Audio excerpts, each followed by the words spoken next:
Olá! A gente já parou para pensar que toda conversa tem uma espécie de planta baixa, uma arquitetura? Pois é. Hoje a gente vai mergulhar nesse blueprint da comunicação, usando como guia um material super completo do Senai, para entender por que às vezes a gente simplesmente não se entende. Parece um paradoxo, né? A gente tem tecnologia para mandar mensagem para um astronauta em órbita, mas na hora de marcar uma reunião por e-mail vira uma confusão. É exatamente esse o desafio que a gente vai desvendar aqui. E para entender como construir essas pontes de um jeito mais forte, a gente vai usar como base o Guia de Comunicação Empresarial do Senai. A ideia é descobrir qual a estrutura que está por trás de toda boa conversa. Então, o nosso roteiro é este aqui.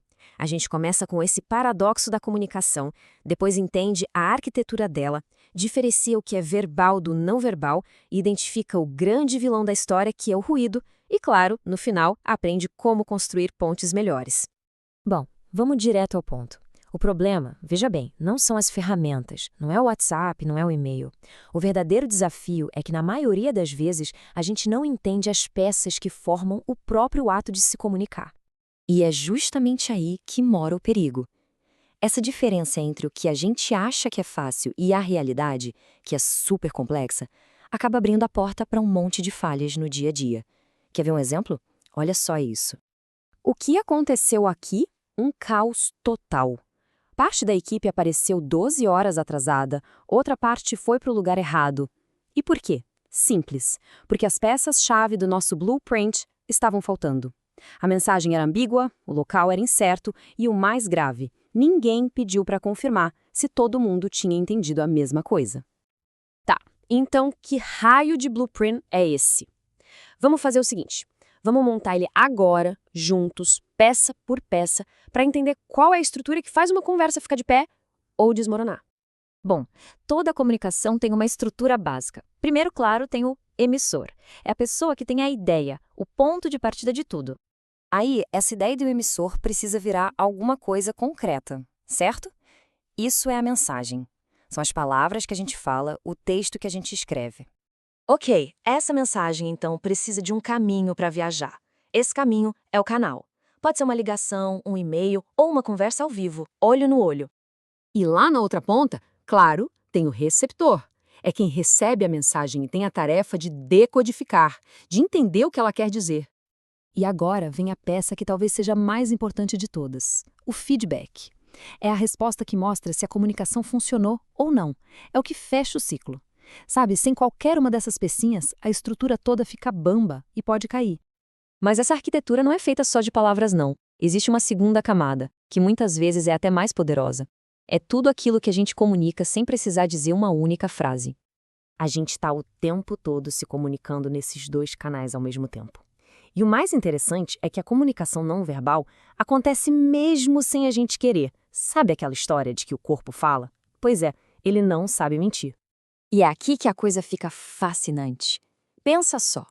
Alguém diz, tá tudo bem, mas está de braços cruzados, sem olhar no olho, com um tom de voz seco. A mensagem verbal diz uma coisa, mas a paralinguagem, que é o tom de voz, e a cinésica, os gestos, estão gritando outra completamente diferente. Em qual delas a gente acredita? Pois é, quase sempre na não verbal. Agora, mesmo com a arquitetura toda certinha, tem uma coisa que pode entrar no meio do caminho e bagunçar tudo. Chegou a hora de falar do maior sabotador da comunicação, o tal do ruído. E tira da cabeça a ideia de que ruído é só barulho de obra. Ruído é qualquer coisa que atrapalha a mensagem.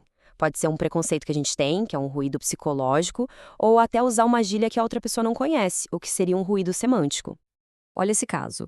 Aqui a gente tem uma verdadeira tempestade de ruídos. Tem o ruído técnico da internet ruim, tem o ruído físico, do barulho no ambiente, e tem até o ruído do canal, com a câmera desligada, que impede a gente de ler todas as pistas não verbais. A mensagem original se perdeu completamente no meio do caminho. Mas a boa notícia é que a gente não precisa ser refém do ruído, não. A gente pode lutar contra ele. E como?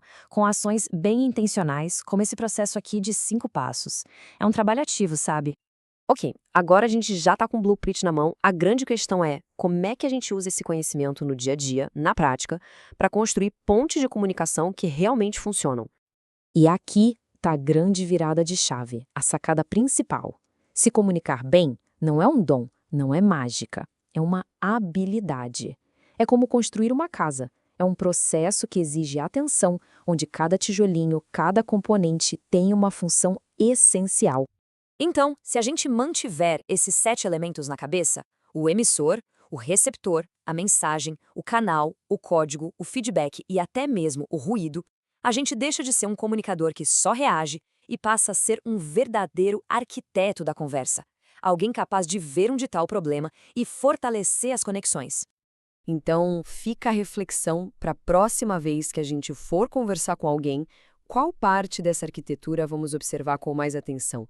Será que é o canal que foi escolhido, a clareza da mensagem, ou o feedback que está sendo dado, ou que não está sendo dado? Ter essa consciência já é o primeiro grande passo para construir algo que realmente conecta.